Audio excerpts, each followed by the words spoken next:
আসসালামু আলাইকুম। বৃষ্টি মানে আল্লাহর রহমত। বৃষ্টি যখন নামে আল্লাহ তাআলা তখন দোয়া কবুল করেন। আজকে বৃষ্টিটা সকাল থেকেই ছিল এবং বৃষ্টি নামলেই ছোটবেলার কথা খুব মনে পড়ে। ছোটবেলায় দৌড়াদৌড়ি, ঝাপাঝাপি। আমাদের মনে হয় সবারই কম বেশি বর্ষাকালে বৃষ্টিতে আমরা ভিজতে পছন্দ করতাম। অবশ্য বড় হয়ে যাওয়ার পরে বিষয়টা ভিন্ন। তো আজকে সকাল থেকে ঝিরিঝিরি বৃষ্টি হচ্ছিল। আমি বের হলাম। বৃষ্টি অবশ্য চলে যাওয়ার পরে, কারণ হাতে কিছু কাজ ছিল। এরপরে মনে হলো বাগানের যে ফুল গাছগুলো আছে সেগুলো নিয়ে একটু দেখাশোনা করি। বৃষ্টি হলে অনেক সময় গোড়া থেকে মাটি চলে যায়। তো সেগুলো নিয়ে কাজ করাতে হয়। আজকে অবশ্য আমাদের আরো কিছু ট্রি প্ল্যান্টেশন এর কাজ চলছে আরকি। নতুন করে আমরা কিছু গাছ লাগাচ্ছি যেহেতু বর্ষাকাল। এরপর মনে হলো ঠিক আছে, অনেক লেবু হয়েছে, লেবু পড়ে আছে। তো ভাবলাম কিছু লেবু নিয়ে যাই দুপুরে খাবারের জন্য। এরপর কিছু লেবু নিলাম। কারণ লেবুটা তো এমনিতেই ভিটামিন সি এবং এটা সবারই খাওয়া উচিত। দেখেন লেবু এইভাবে পড়ে থাকে, আসলে খাবার লোক নেই। কারণ এত লেবু তো আর খাওয়া যায় না। এদিকে দেখলাম কলা গাছে অনেকগুলো কলা গাছ ঝড় বৃষ্টির কারণে নুয়ে পড়েছে। তো এগুলো লোক দিয়ে কাটাবো। এবং এই দেখতে পাচ্ছেন আমাদের নতুন কাজ চলছে আরকি, গাছ লাগানো। বৃষ্টি যদিও ঝিরিঝিরি পড়ছিল, তারপরে ওনারা গাছ লাগাচ্ছিল আলহামদুলিল্লাহ। গাছ লাগানো তো যেকোনো কিছুর কাজের মধ্যে গাছ লাগানোটা একটা অন্যতম ভালো কাজ। সেটাই করছি আলহামদুলিল্লাহ। তো অনেক হলো বৃষ্টি ভেজা, লেবু কুড়ানো। এবার যাচ্ছি রান্নাঘরে।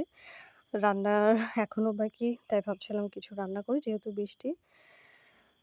তো ওই হাঁটি সরি, আসলে বৃষ্টি ছিল, তাই পা কেটে যাওয়ার ভয়ে আমি পন্সটাই পরে নিয়েছিলাম।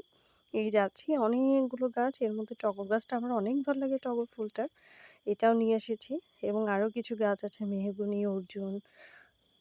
তো এই গাছগুলো শেষ করে এই রান্না শেষ করলাম।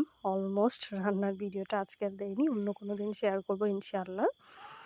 এই মুরগি রান্না হচ্ছে, পাশে হচ্ছে করলা ভাজি। যদিও গতকাল খিচুড়ি খেয়েছিলাম, এজন্য আজকে আর খিচুড়িটা খেতে ইচ্ছে করছিল না। তাই ভাবলাম হালকা পাতলা কিছু করি। এদিকে ডাল রান্না করেছি, এর মধ্যে কারেন্ট চলে গিয়েছে। যাই হোক, রান্না শেষ করলাম। এরপরে মনে হচ্ছিল বৃষ্টি যেন শেষই হচ্ছে না এবং আমারও বৃষ্টিতে খুব আবার ভিজতে ইচ্ছে করছিল। তো ছোটবেলার কথা মনে পড়লো আসলে। ছোটবেলায় ঠিক এভাবেই গাছ ঝাঁকি দিয়ে বান্ধবীদেরকে রেখে পালিয়ে যেতাম। আজকে হঠাৎ এই কথাটা মনে পড়লো আরকি। এই বৃষ্টি হচ্ছে, বৃষ্টি হওয়া মানে প্রকৃতি আরো বেশি সুন্দর হয়ে ওঠে।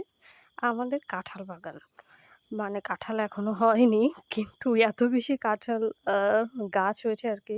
ছোট, ছোট চারা আমরা রোপণ করেছিলাম। আলহামদুলিল্লাহ একদম ফুলে ফেঁপে উঠেছে। অনেক সুন্দর হয়েছে গাছগুলো। আর গাঁদা ফুল গাছের চারিপাশে ভরে গেছে।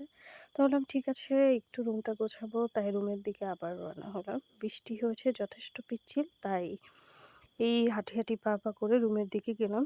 বৃষ্টি হলে সত্যিই অসম্ভব সুন্দর লাগে, কারণ ঘাসগুলো আরো বেশি পরিষ্কার পরিচ্ছন্ন হয়ে যায়। তো এই রুমে ঢুকলাম। রুমে ঢুকে মনে হলো মন আর মানছে না। বারবার মনে হচ্ছিল বৃষ্টিতে ভিজি। বাইরে বারবার তাকিয়েছিলাম। তো সবকিছু ঠিকঠাক করে মনে হয় ঠিক আছে, অনেক হয়েছে। এবার দুপুরও প্রায় শেষের দিকে ৩টা বেজে গেছে। তাই ভাবলাম এবার নামাজটা পড়ি। তারপর দেখলাম বাবুই পাখি এখনো আসেনি। কিছু বাসা বেঁধেছে, মাঝে, মাঝে চলে যায় ওরা, মাঝে, মাঝে আসে। বৃষ্টি এখনো আছে, বৃষ্টি এখনো থামেনি। অপরূপ সুন্দর আসলে। শ্রীমঙ্গল জায়গাটাই এত বেশি সুন্দর যে আপনি যেখানেই তাকাবেন সেখানেই আপনার সৌন্দর্যে মুগ্ধ হয়ে যাবেন। আলহামদুলিল্লাহ, আল্লাহর সৃষ্টি সত্যিই অনেক এই আলহামদুলিল্লাহ। তারপর আবার একটু বাইরে ভিজতে চলে আসলাম যে আরেকটু বৃষ্টির পানি গায়ে লাগবে। খুবই ভালো লাগে আমার বৃষ্টিটা এনজয় করতে।